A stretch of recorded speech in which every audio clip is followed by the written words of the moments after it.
Olá, meu amigo ou minha amiga, seja bem-vindo a este canal. E se ele apareceu para você, é porque essa história tem algo a te dizer. Então não perca tempo, inscreva-se no canal e comente aí de qual cidade você me assiste e o que te chamou a atenção nessa história. Eu não sei se alguém vai acreditar no que eu vou contar, e tudo bem se não acreditar. Tem coisa que a gente não consegue provar, mas sente na carne. E isso basta. Eu senti. Senti com esse corpo todo que já carregou tanto, que já perdeu tanto, que às vezes fica de pé só pela força do hábito mesmo, porque a alma há muito desaprendeu a razão de se levantar de manhã. Meu nome é Conceição das Dores. Conceição, por devoção da minha mãe, a Nossa Senhora. Dores, porque ela dizia que a vida já ia dando o nome antes da gente nascer. Tenho 53 anos, mas o espelho me devolve uma mulher mais velha.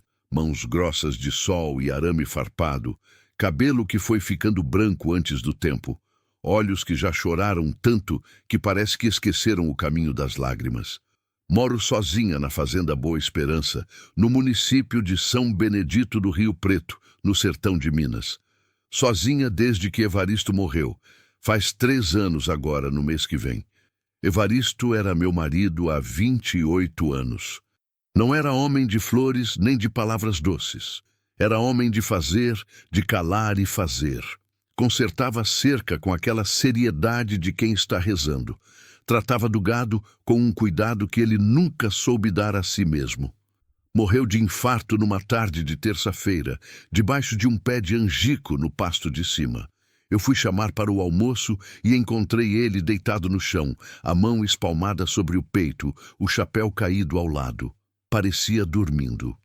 Mas o silêncio ao redor era do tipo que a gente reconhece, mesmo sem nunca ter visto a morte de perto. Parecia dormindo, mas tem silêncio que grita.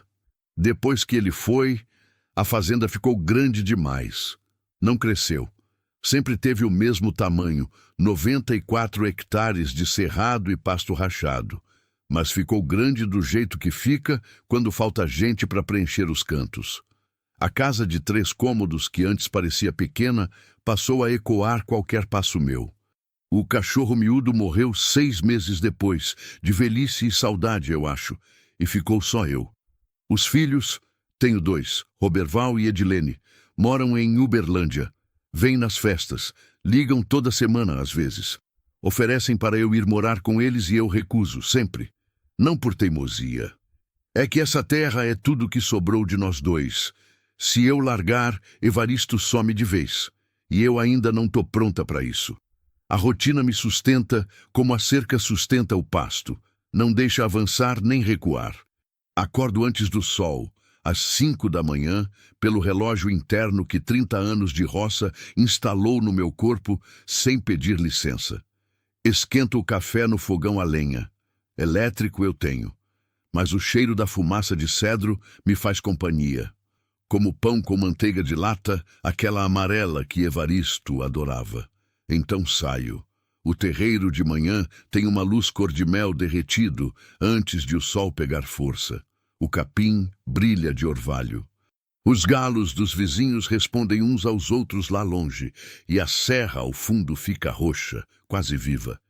Nesses momentos eu entendo por que a gente não vai embora. É lindo esse lugar. É duro e bonito ao mesmo tempo, como quase tudo que vale a pena. Tenho 14 cabeças de gado que tomo conta com a ajuda de Benedito, um peão que vem 3 vezes por semana. Cuido das galinhas, de uma horta pequena de coentro e quiabo, de uma mangueira velha que dá fruta boa todo ano, sem falta. À tarde costuro ou faço crochê. À noite assisto ao noticiário sem ouvir, porque o barulho de voz estranha dentro de casa me faz bem, mesmo que as notícias sejam ruins. O barulho de voz estranha dentro de casa me faz bem. É triste pensar nisso, mas é verdade. Foi nessa rotina, nessa quietude que eu fui costurando como remendo sobre rasgão, que a coisa começou. Sem anunciar, sem trovão, como toda coisa verdadeiramente estranha, escondida dentro do comum. Foi uma segunda-feira de julho. Seco como só julho no sertão sabe ser. O calor chegava antes das 8, amarelo e pesado, e a poeira avermelhada da estrada subia ao menor vento, entrando por baixo da porta, pousando nas superfícies como uma memória que não vai embora.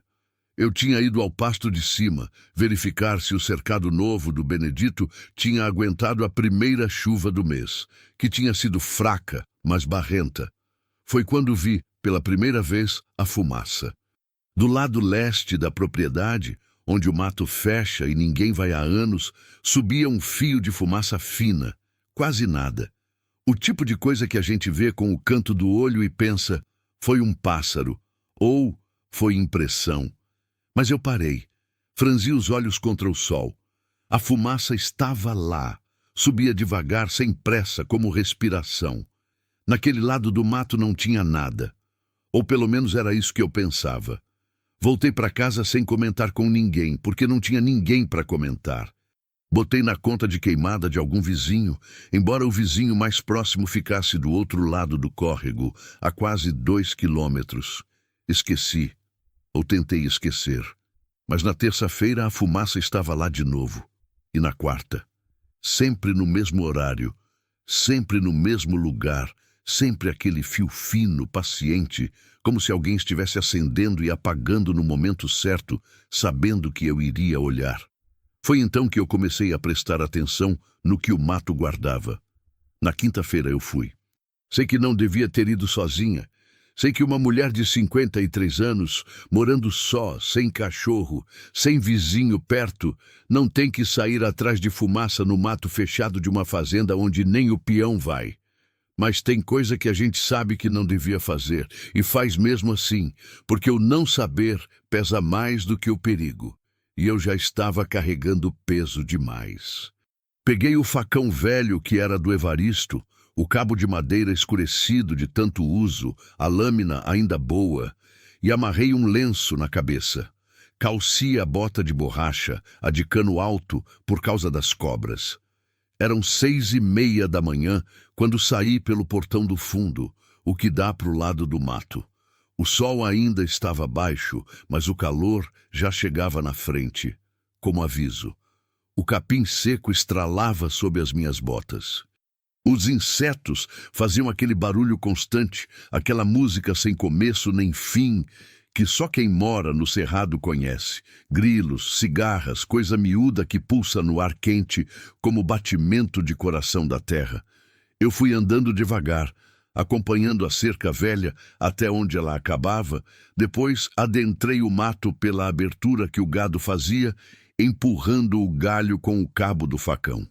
O mato fechado tem uma qualidade de silêncio diferente do terreiro.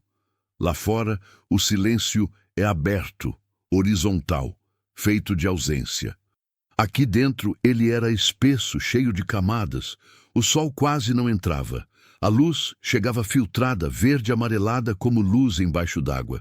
Fazia uns 10 graus a menos e o cheiro mudava. Terra úmida, folha em decomposição, algo levemente adocicado que eu não soube nomear. Cogumelo, talvez, ou flor de alguma trepadeira que crescia às cegas em busca de clarão. O mato tem memória própria. Guarda o que a gente esqueceu de guardar. E, às vezes, devolve. Fui andando por uns 20 minutos, abrindo caminho devagar, prestando atenção nos galhos secos no chão. Cobra gosta de galho seco. A direção eu mantinha pelo sol que aparecia entre as copas. Queria ir para o leste, que era de onde a fumaça subia. Mas o mato não vai em linha reta. Ele desvia, fecha, abre, desvia de novo. Tem vontade própria. Foi quando o chão mudou debaixo dos meus pés. Começou a parecer mais duro, mais firme do que o resto. Como se a terra ali tivesse sido pisada muita vez, compactada por anos de passagem.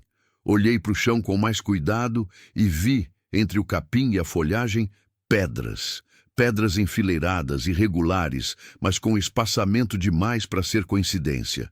Uma calçada, antiga, coberta de líquen e musgo, mas uma calçada. O coração acelerou. Não de medo ainda, de espanto. Segui as pedras.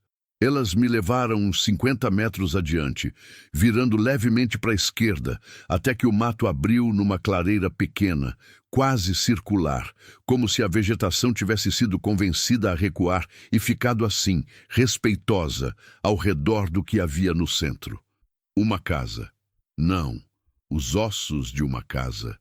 Paredes de pedra e barro ainda de pé, mas cobertas de cipó e samambaia. O telhado tinha desabado quase todo.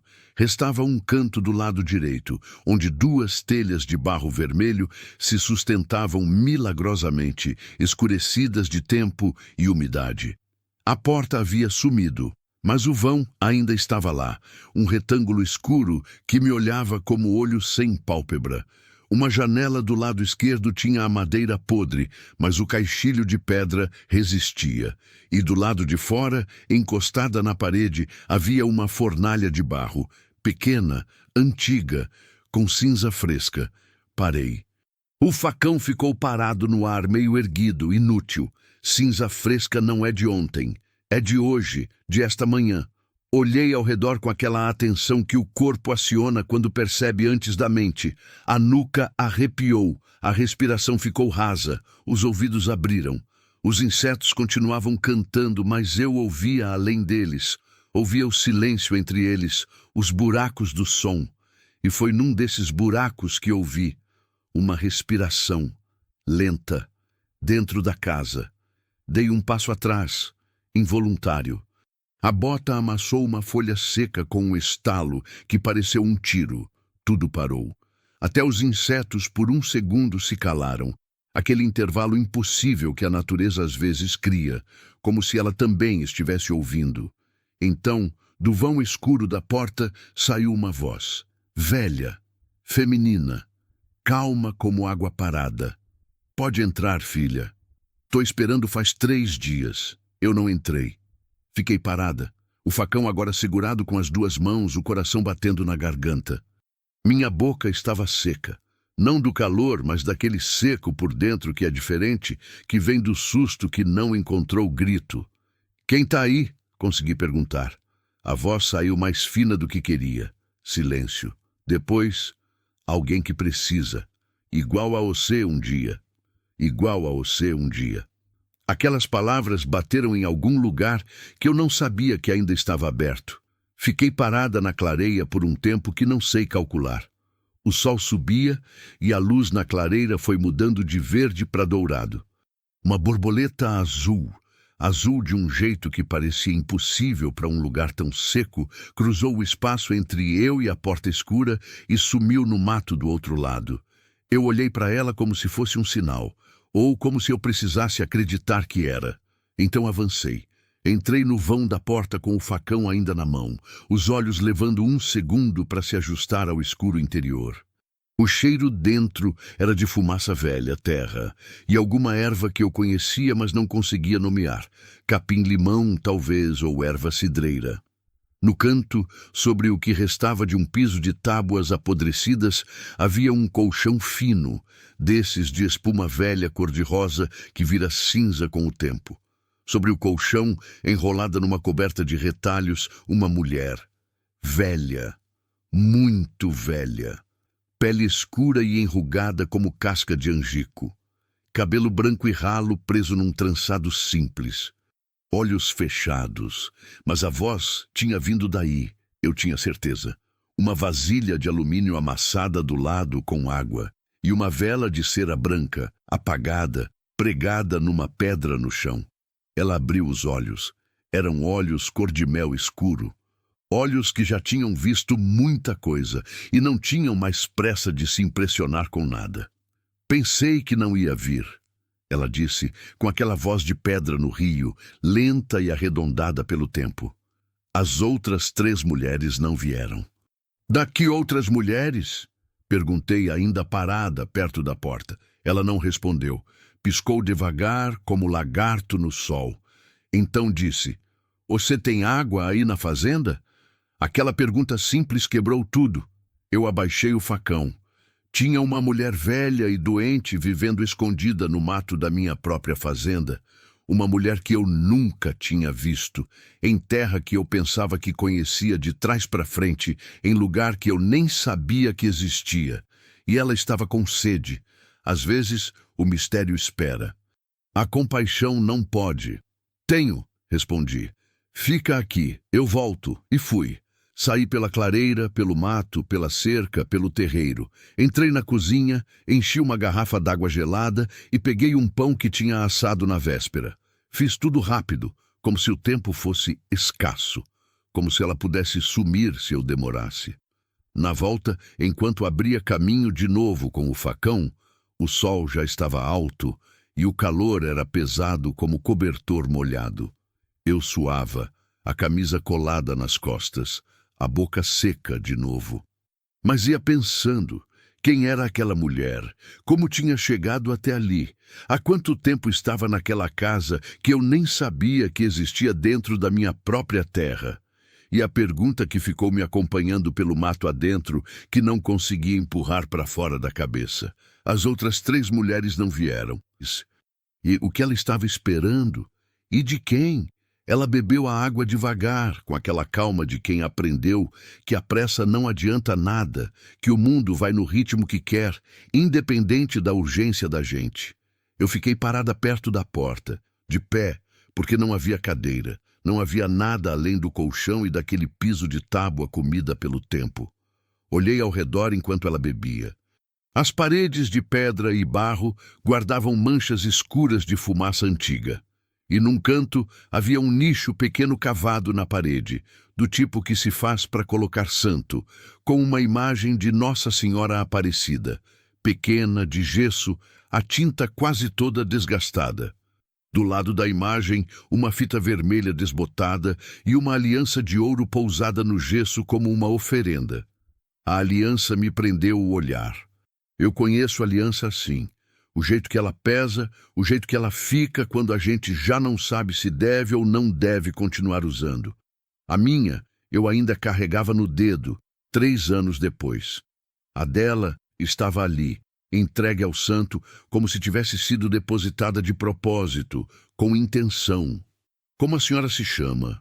Perguntei, quando ela acabou de beber e baixou a garrafa com um suspiro longo de satisfação antiga. Ela me olhou com aqueles olhos mel escuro. Pensou por um segundo, como se o nome fosse uma coisa que precisasse ser examinada antes de ser dita. Filomena, ela respondeu. Filomena Perpétua das Graças. Nome de rezadeira. Nome de mulher que veio de longe no tempo. Filomena Perpétua das Graças. O nome tinha peso de ladainha, de coisa repetida em voz baixa por gerações. Fiz as perguntas que qualquer pessoa faria. De onde era? Como tinha chegado ali? Há quanto tempo estava naquela casa? Se tinha família? Ela foi respondendo com aquela economia de palavras que a gente aprende quando já falou demais na vida e viu que falar não resolve. Era do município vizinho, de um distrito que se chamava Bom Retiro. Um nome irônico, porque ela não tinha retornado a lugar nenhum de bom. Tinha andado muito, tinha filhos, mas os filhos tinham suas vidas, suas casas, suas urgências próprias. Não era ressentimento o que ela expressava ao dizer isso. Era uma espécie de paz cansada, de aceitação que veio depois de muito não aceitar. Quanto à casa, aquela casa de pedra escondida no mato, ela sabia quem tinha construído. O avô dela. Ela tinha vindo ao mundo ali dentro, disse com um gesto vago para a parede, como se pudesse ainda ver a marca do lugar onde o parto aconteceu. A propriedade tinha sido da família por décadas, até que um processo de inventário mal resolvido foi empurrando os herdeiros para longe e o mato foi chegando por cima, cobrindo tudo, apagando. Quando o Evaristo comprou a fazenda, comprou da família errada, eu entendi. Comprou de quem não devia ter vendido. Essa parte do mato ficou de fora do registro, geograficamente esquecida, enterrada dentro dos limites sem ser contada no papel. Essa casa ainda é minha, ela disse, sem acusação, sem raiva. Só fato, não no papel, mas é. Eu não soube o que responder. Fiquei olhando para a aliança no nicho e pensando no Evaristo. no homem honesto que ele era, no homem que nunca prejudicou ninguém de propósito, e sentindo o peso daquela informação pousar em mim como poeira depois da ventania, devagar, mas cobrindo tudo. Eu não vim cobrar nada, menina, ela disse, como se tivesse lido meu pensamento. Vim morrer onde nasci. É só isso que eu quero. Deixa eu morrer aqui em paz. A frase caiu no silêncio da casa como pedra em poço fundo. Demorou para chegar no fundo. Vim morrer onde nasci. Olhei para ela com atenção diferente então. Vi o que eu tinha visto, mas não processado. O quanto ela estava fraca. A pele sobre os ossos esticada demais. A respiração com um chiado fino, quase imperceptível, que eu reconhecia. Era o chiado que o Evaristo fez nas últimas semanas antes do infarto. Aquela respiração que o pulmão faz quando está brigando com alguma coisa que está ganhando. As mãos dela sobre a coberta de retalhos tremiam levemente, como folha no vento que só ela sentia. Perguntei com cuidado se ela tinha dor. Ela disse que tinha, mas que estava acostumada. Perguntei se tinha tomado algum remédio. Ela apontou para um embrulho de pano ao lado do colchão. Abri e encontrei ervas secas, raízes amarradas com barbante, uma garrafinha de vidro escuro com um líquido que cheirava a álcool e folha amarga. Remédio de conhecimento antigo, não de farmácia. Isso não está sendo suficiente. Eu disse mais para mim do que para ela. Nunca foi para ser suficiente, filha. Ela respondeu com uma paciência que doía. É só para dar companhia para a dor enquanto ela passa. Dossut. Fui e voltei 3 vezes naquele dia. Levei comida, levei mais água, levei um cobertor mais grosso que estava no armário do quarto. O cobertor de casal, com o cheiro do Evaristo já quase todo dissipado, que eu não conseguia lavar por isso mesmo. Dei para Filomena sem pensar muito, e ela o recebeu com um agradecimento que não precisou de palavra, só de um olhar daqueles olhos fundos e calmos. Na terceira vez que voltei, já era quase 4 da tarde. O sol tinha perdido a brutalidade do meio-dia e a clareira estava dourada. Aquela luz de fim de tarde que transforma tudo em coisa bonita, até ruína, até dor. Sentei no chão, do lado de fora da porta, enquanto ela descansava dentro. O calor das pedras da parede chegava até mim pelas costas. Foi aí que ela começou a falar de verdade. Não sei se foi o cansaço que afrouxou a guarda, ou a certeza de que eu voltaria, ou simplesmente que ela precisava falar antes de não poder mais. Mas ela falou. E eu ouvi. Ouvi como a gente ouve coisa que sabe que vai carregar pelo resto da vida, prestando atenção não só nas palavras, mas nos silêncios entre elas.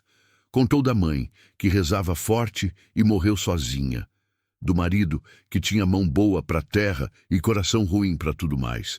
Dos filhos criados com aquela mistura de amor e falta que marca a gente sem que a gente entenda como. Contou que tinha andado pelo Brasil, Goiás, Bahia, um tempo em Mato Grosso, sempre atrás de trabalho, sempre chegando perto demais de uma coisa parecida com vida e perdendo no último momento. E contou que quando sentiu que o corpo ia ceder de vez, teve um sonho. Sonhei com essa clareira, exatamente assim, a luz, as pedras, o cheiro de terra molhada. Sonhei que devia voltar. E a senhora veio. Eu disse. Vim de ônibus até São Benedito, depois a pé. Levei 2 dias. A casa eu encontrei de olho fechado. Sabia o caminho do corpo, que guarda o que a memória esquece. 2 dias a pé, no estado em que ela estava. Eu pensei nisso e tive que desviar o rosto, porque os olhos encheram antes que eu pudesse segurar. Quando olhei de volta para ela, ela estava me observando com uma expressão que não era pena. Era reconhecimento. Como se visse em mim alguma coisa que ela conhecia muito bem de si mesma. Você também perdeu alguém, ela disse. Não era pergunta. Meu marido, faz 3 anos. E você ficou. Fiquei. Ela assentiu devagar, como se essa resposta confirmasse alguma teoria que ela tinha sobre o mundo. As que ficam são as mais fortes, ela disse, e as mais sozinhas. É quase sempre a mesma coisa. O sol sumiu atrás da copa das árvores e a clareira esfriou de repente como apagão. E foi nesse momento, nesse exato intervalo entre a luz e a sombra, que ela disse a coisa que me tirou o chão. Conceição, seu marido deixou recado. Eu congelei. A espinha enrijeceu, os ombros subiram, as mãos, que estavam repousadas sobre os joelhos, fecharam sozinhas. Como a senhora sabe meu nome? Perguntei, e a voz não saiu inteira. Saiu partida, como coisa rachada no meio. Ela não respondeu imediatamente. Olhou para a aliança no nicho da parede. Depois olhou para o meu dedo, onde a minha aliança estava. Depois olhou nos meus olhos. Ele disse que você ia vir, que ia demorar, mas ia. Disse que você tem medo de porta escura, mas que quando importa de verdade, você entra mesmo assim. O nó na garganta veio tão rápido que eu não consegui engolir. As lágrimas foram antes do choro. Aquele tipo de choro seco que não tem som, que é só água nos olhos e aperto no peito e a sensação de que o ar foi embora e não se sabe quando volta. E isso não é possível, eu disse porque precisava dizer, porque se eu não dissesse eu ia acreditar demais e acreditar demais nessas horas, machuca de um jeito que não tem remédio. Não é possível ou você não quer que seja? Ela perguntou com aquela calma de pedra no rio. São coisas diferentes, filha. São coisas diferentes, filha. Fiquei ali até o escuro fechar de vez. Quando saí, porque precisava tratar do gado, porque a vida continua com suas exigências brutais, mesmo quando o coração está em pedaços, prometi que voltaria na manhã seguinte. Filomena assentiu, já fechando os olhos, já descendo para aquele lugar de descanso onde a gente vai quando o corpo não aguenta mais ficar acordado. Voltei pelo mato no escuro, guiada pela memória do caminho e pelo som dos insetos. A fazenda estava quieta. O gado mugiu lá do pasto, chamando. Eu tratei deles no automático, os gestos de sempre, as mãos sabendo o que fazer sem precisar de ordem da cabeça. Jantei sem fome, deitei sem sono. Fiquei olhando para o teto no escuro, pensando no que ela tinha dito, no nome que ela sabia, no recado que ela disse ter recebido. Ele disse que você tem medo de porta escura, mas que quando importa de verdade, você entra mesmo assim. Isso era verdade. Evaristo sabia que isso era verdade, e mais ninguém no mundo sabia. Dormi. E sonhei com a clareira cheia de luz, e com uma aliança pousada numa pedra, e com o cheiro de cedro e erva cidreira misturados, e com uma voz de homem que eu reconheci antes de conseguir ouvir o que dizia, porque tem voz que a gente reconhece na alma antes de chegar nos ouvidos. De manhã, acordei com o rosto molhado e o coração estranho. Não partido, não curado. Algo diferente. Algo que eu não sabia ainda nomear, mas que ocupava um espaço no peito que há 3 anos estava vazio. Levantei. Esquentei o café e fui. Por 4 dias eu fiz aquele caminho 2 vezes ao dia, de manhã cedo e no fim da tarde, antes do escuro fechar o mato. Levava comida, remédio de farmácia que fui buscar na cidade sem explicar para ninguém para quê, mais cobertores, uma vela nova de vez em quando. O Benedito veio na quarta-feira e eu não falei nada. Deixei ele tratar do gado, consertei com ele a porteira do Pasto Sul, bati papo sobre a seca que não dava trégua e não falei nada. Não sabia ainda se devia falar. Não sabia ainda o que aquilo era. Filomena foi melhorando aos poucos. Não curou. Aquela doença não tinha cura.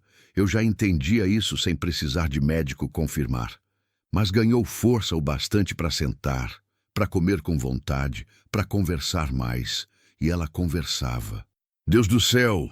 Aquela mulher tinha coisa guardada que eu acho que nunca tinha contado para ninguém, ou que contava aos poucos para quem aparecia, deixando um pedaço em cada pessoa que cruzava o caminho, como se fosse aliviando o peso antes de ir. Me contou de plantas que curam e plantas que enganam, que às vezes a diferença entre as duas é só a quantidade e a intenção de quem prepara. Me contou de uma seca nos anos 80 que matou metade do gado da região e como as mulheres se organizaram para buscar água no riacho seco, cavando com as mãos. Me contou de um padre que passou por Bom Retiro e ficou 3 meses, rezando missa numa capelinha de adobe. E foi embora deixando uma filha em cada barriga sem saber, ou sabendo o que era pior. Me contou de coisas do campo que a cidade já esqueceu. Como ler chuva pelo comportamento das formigas, como plantar na lua certa faz diferença que nenhum agrônomo explica direito, como o gado sente quando o dono vai morrer e fica inquieto na véspera. Ela falava e eu ouvia, e era como receber uma herança que eu não sabia que estava esperando. Na quinta-feira, 5º dia, cheguei de manhã e encontrei a clareira diferente. Levei um segundo para entender o que tinha mudado. Era a luz. A clareira estava mais aberta, mais exposta ao céu. Olhei para cima e vi a árvore grande que ficava do lado sul da casa. Uma gameleira velha, de tronco torto, tinha perdido um galho grosso durante a noite. Não por vento, a noite tinha sido parada. O galho estava no chão, a madeira do ponto de quebra esbranquiçada, fresca. Aquela árvore estava morrendo por dentro há tempo e tinha escolhido aquela noite para ceder. Filomena estava acordada, sentada no colchão com as costas apoiadas na parede. Olhava para o vão da porta com uma expressão que eu não soube classificar. Não era tristeza, não era medo, era reconhecimento. "Você ouviu?" ela perguntou quando entrei. "O galho?" "Ouvi não, dormi." "O que foi?" "De madrugada." Ela disse. Fez um barulho que eu conhecia. Gameleira velha cedendo é assim. Primeiro um gemido longo, depois um estalo, depois silêncio. É o jeito que a madeira pede licença. Fiz o café no fogão de lenha dela. Tinha levado um bule velho na véspera e tomamos juntas sentadas na entrada da casa, olhando para o galho caído e para a clareira aberta que a queda tinha deixado. O sol da manhã entrava pelo espaço novo, dourado e direto, aquecendo as pedras da parede com uma intimidade de coisa recente. Foi nesse 5º dia que Filomena me deu o que ela chamou de recado completo. Não de uma vez. Foi saindo aos pedaços, como ela fazia tudo, sem pressa, respeitando os silêncios entre as partes, como quem sabe que o silêncio também é mensagem. Disse que Evaristo tinha aparecido para ela no sonho da última noite que ela passou em Bom Retiro, antes de pegar o ônibus. Não conhecia o rosto do homem, nunca tinha me visto, nunca tinha ouvido meu nome. Mas o homem no sonho tinha se apresentado. Disse que era marido de Conceição da fazenda Boa Esperança, que a mulher dele ia aparecer no mato, que ela fosse fazer a fumaça por 3 dias para chamar, que Conceição ia vir. "Como o senhor sabe que ela vai vir?" Eu perguntei no sonho. Filomena disse. E ele respondeu, porque ela sempre vem quando importa. Só demora um pouco por causa do medo, mas ela vem. Eu estava de pé, a caneca de café parada no ar, sem conseguir beber. A garganta tinha fechado daquele jeito que fecha quando o choro está subindo e a gente está decidindo se deixa ou não deixa. "E o recado?" consegui perguntar. "O senhor disse que tinha recado." Filomena me olhou com aqueles olhos de mel escuro, fundo, quieto. Ele disse, "Fala para ela que a fazenda pode ser vendida, que a terra não sou eu, que eu sou o que ela carrega no peito, e isso não vai a leilão, não passa para outro dono, não some com o tempo." Disse que ela está se matando de guardar um lugar quando devia estar guardando a vida dela. Disse que está na hora. A caneca escorregou da minha mão. Não caiu. Consegui segurar no último segundo, os dedos apertando o cabo de metal quente com uma força que deixou marca.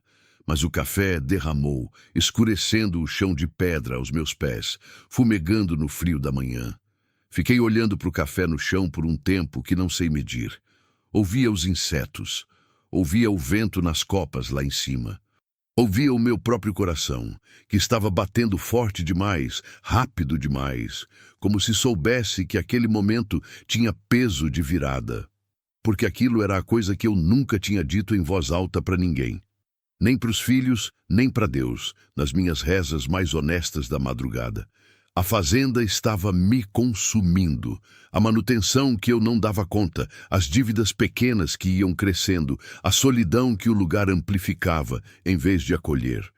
Já tinha recebido proposta de compra 2 vezes, gente da cidade querendo fazer chácara de final de semana, gente com dinheiro que via beleza onde eu via peso. E eu tinha recusado as 2 vezes, sem precisar pensar, porque vender a fazenda era trair o Evaristo. Era o que eu pensava, era o que eu carregava como verdade. E uma mulher que eu nunca tinha visto na vida, que tinha chegado doente e sozinha no mato da minha terra, carregando um sonho que ela mesma dizia não entender direito, estava me dizendo que essa verdade era uma prisão que eu tinha construído com as próprias mãos. A terra não sou eu. Eu sou o que ela carrega no peito. 28 anos de casamento, e ele me conhecia melhor do que eu mesma. Fui embora mais cedo naquele dia. Precisava de ar aberto, de espaço. O mato de repente estava pequeno demais. Caminhei pelo pasto, andei pela estrada de barro vermelho até onde ela dobrava e sumia atrás de uma curva de pequizeiros. Fiquei parada na curva olhando para o campo aberto, para o céu enorme do cerrado que não tem fim visível, para o capim seco que o vento dobrava em ondas lentas como respiração. Uma garça branca passou alto sozinha, indo para lugar nenhum aparente. Pensei no Evaristo. No jeito que ele tinha de falar pouco e acertar muito, que irritava quando ele era vivo e fazia falta de um jeito desesperador agora que ele tinha ido. Pensei nos filhos em Uberlândia. No Roberval, que estava esperando o segundo filho, que eu ainda não tinha visto crescer a barriga da nora. Na Edilene, que tinha voltado a estudar e estava orgulhosa de um jeito que ela tentava esconder para não parecer que estava se gabando. Pensei em quantas manhãs eu tinha desperdiçado olhando para o lugar onde ele tinha morrido, como se ficar olhando fosse uma forma de honrar. Guardar não é o mesmo que amar. Às vezes é o contrário. Na sexta-feira de manhã, eu cheguei na clareira e soube antes de entrar. O mato estava diferente, mais quieto do que de costume. Aquela quietude que não é ausência, mas presença de outra coisa. Os insetos cantavam, mas mais baixo, como se estivessem fazendo concessão. A fornalha de barro do lado de fora estava fria. Entrei devagar. Filomena estava deitada de costas, os braços ao longo do corpo, o rosto relaxado de um jeito que o rosto de pessoa viva raramente consegue. Sem guarda, sem tensão acumulada, sem o peso invisível que a consciência coloca nos músculos só de estar acordada no mundo. A coberta de retalhos estava puxada até o peito. As mãos, aquelas mãos de casca de angico, enrugadas e fortes, estavam abertas e quietas sobre a coberta. A vela no nicho tinha queimado até o fim. A Nossa Senhora Aparecida olhava de frente com aquela expressão de gesso que pode ser qualquer coisa, compaixão, distância, sabedoria, dependendo da luz. A aliança ainda estava na pedra.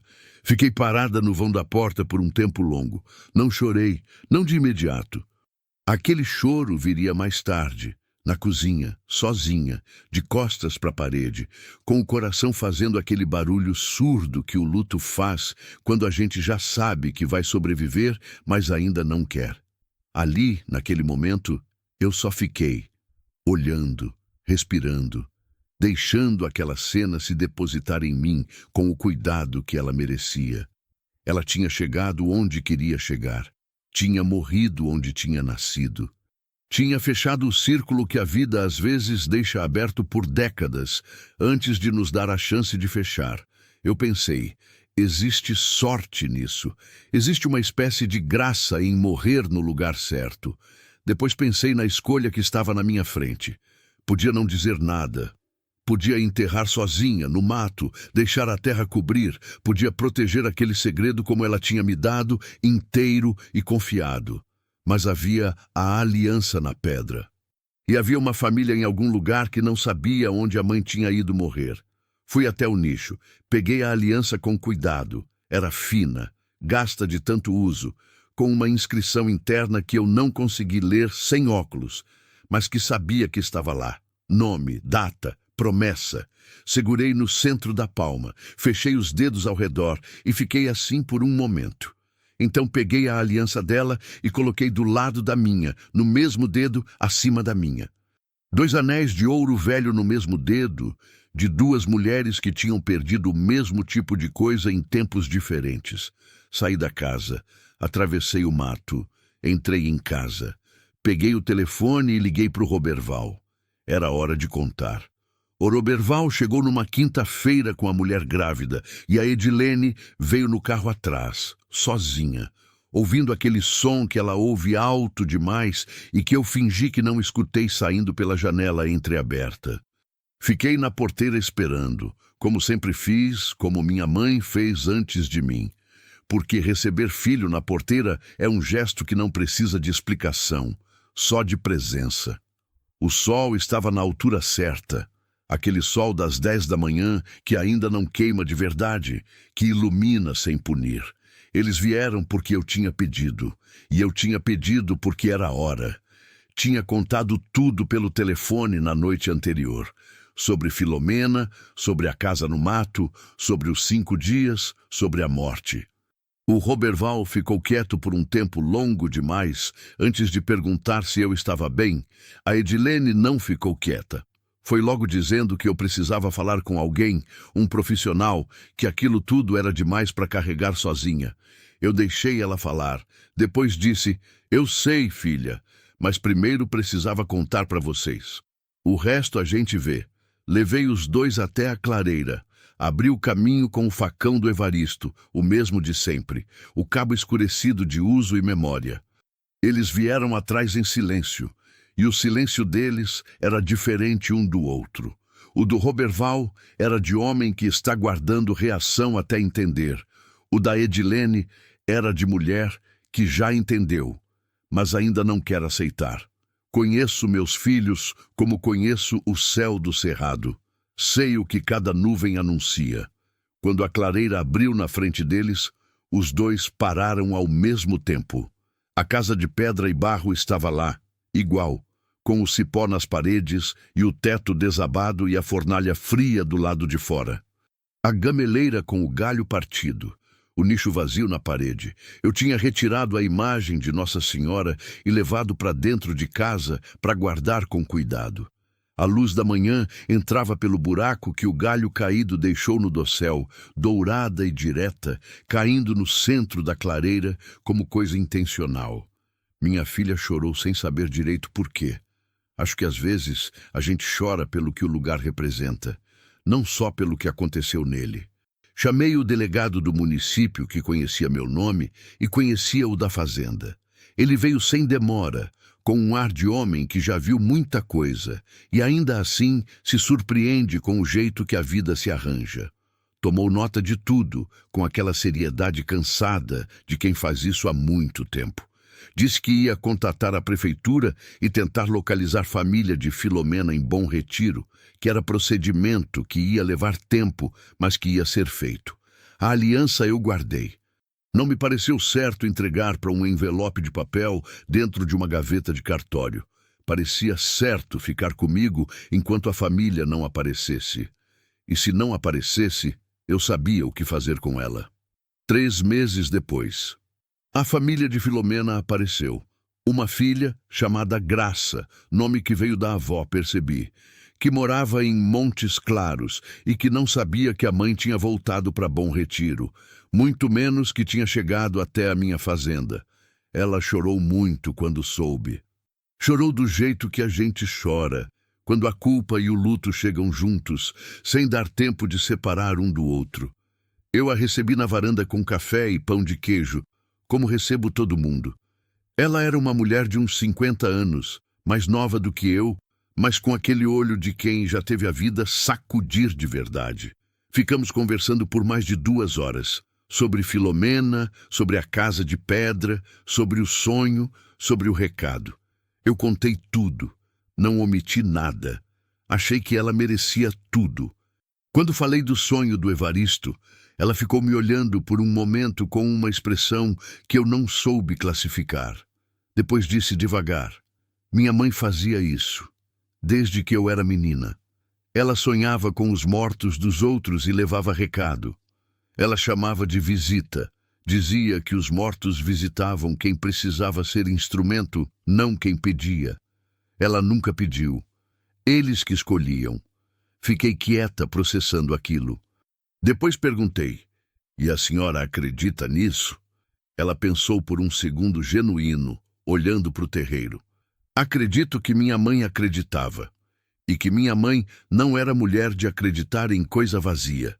Entregou a aliança para ela naquele dia. Ela fechou os dedos ao redor com um cuidado que eu reconheci. Era o mesmo cuidado que eu tinha tido quando peguei da pedra do nicho. Guardou no bolso sem dizer mais nada. Às vezes o gesto diz tudo e a palavra só atrapalha. Antes de ir, ela perguntou o que eu ia fazer com a casa de pedra. Eu disse que ainda não sabia, que estava pensando. Ela assentiu, como se soubesse que essa era a resposta certa. 2 meses depois disso, 5 meses depois de tudo ter começado com um fio de fumaça no lado fechado do mato, eu assinei o papel. Não vendi a fazenda, não completamente. Vendi a parte que não era mais minha de carregar. Os 94 hectares de pasto e cerrado, o gado, as benfeitorias. Fiquei com a casa de morada e com 1 hectare ao redor, onde está a mangueira velha, a horta, o fogão a lenha, o quarto onde o Evaristo dormiu por 28 anos. E fiquei com o mato do lado leste, aquele que ninguém queria de qualquer jeito, aquele que não entrou no registro, nem no papel, nem na conta de ninguém. Aquele que guardava o que eu precisava encontrar. A clareira continua lá. A casa de pedra continua lá. Eu vou lá às vezes, não toda semana, mas quando preciso. Limpo o entorno, reponho a vela no nicho onde a Nossa Senhora Aparecida voltou a morar. Fico sentada do lado de fora um tempo, ouvindo o mato. O dinheiro da venda foi o suficiente para quitar o que devia, para ajudar o Roberval com o quarto do bebê. Nasceu menina, chamaram de Ana, que é nome simples e bom, e para eu ter um respiro que eu não tinha há muito tempo. O tipo de respiro que não é preguiça nem desistência, é espaço para pensar, que é diferente. Me mudei para um apartamento pequeno em São Benedito, no centro, do lado da praça. Tenho vizinha de um lado, que faz bolo de aipim toda sexta e manda um pedaço por cima da cerca. Tenho vizinho do outro que toca violão ruim, mas com vontade, toda noite depois das 8. São barulhos de gente viva. Fazem bem de um jeito que eu não esperava que fizessem. Vou à fazenda, à casa que ficou minha, toda semana. Cuido da horta, colho manga quando é tempo, sento na varanda no fim da tarde e olho para o mesmo pôr do sol que o Evaristo olhou por décadas. Ele ainda está lá, aquele pôr do sol. Não foi embora com ele. O sol não pertence a ninguém e por isso pertence a todo mundo. Aprendi que guardar um lugar não é a mesma coisa que honrar uma pessoa. Aprendi que saudade e prisão podem ter a mesma forma por um tempo e que só a gente sabe quando virou o quê. Chat, tem gente que me pergunta, quando conto, que não é sempre, que é só para quem tem ouvido do tipo certo, se eu acho que o Evaristo de fato mandou aquele recado. Se foi real o que a Filomena disse que sonhou. Se tem alguma explicação para ela saber meu nome, para ela saber daquele medo de porta escura que só ele sabia. Eu não sei responder. E já faz tempo que aprendi que não saber responder não é o mesmo que não ter vivido.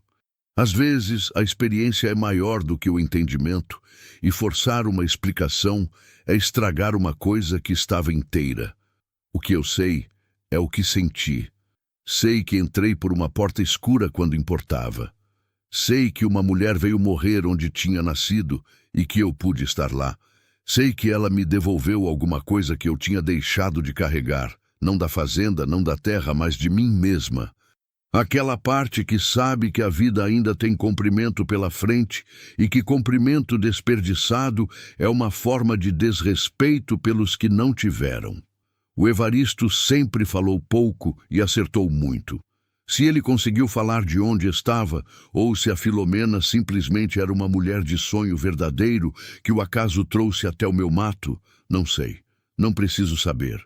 Sei que fui, que entrei, que fiquei. E que da última vez que estive na clareira, sentada nas pedras da soleira da casa velha, com o sol da tarde dourado e os insetos cantando aquela música sem começo nem fim, eu não me senti sozinha. Não sei se foi fé, não sei se foi loucura, não sei se tem diferença. O que eu sei é que o mato guardava, e que quando fui buscar, ele devolveu mais do que eu tinha perdido.